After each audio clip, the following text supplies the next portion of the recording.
என்னைக்கெல்லாம் பெங்களூர் மழை பெய்யுதோ அன்னைக்கெல்லாம் சேலம் கூட மழை பெய்யும் நம்ம சான்சஸ் அதிகமாக இருக்குது.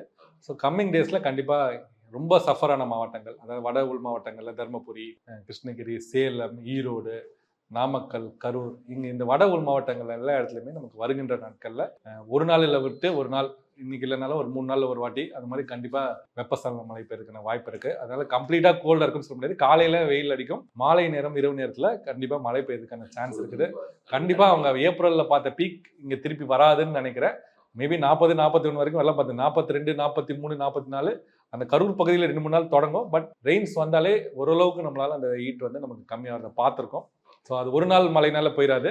பட் தொடர்ந்து நிறைய நாள் 2-3 நாள்லேருந்து 4-5 நாள் வரைக்குமே அங்கே மழை பெய்யறதுக்குன்னா வாய்ப்பு இருக்குது. ஸோ நெக்ஸ்ட் 2 வீக்ஸ் வந்து அந்த கடுமையாக சஃபரான உள் மாவட்டங்கள், பர்டிகுலராக வெள்ளூர், திருப்பத்தூர், தருமபுரி, சேலம், ஈரோடு, நாமக்கல், கரூர் இங்கே எல்லாமே மழை பெய்யறதுக்கான, ஈவன் கோயம்புத்தூரில் கூட மழை பெய்யறதுக்கான வாய்ப்பு இருக்குது.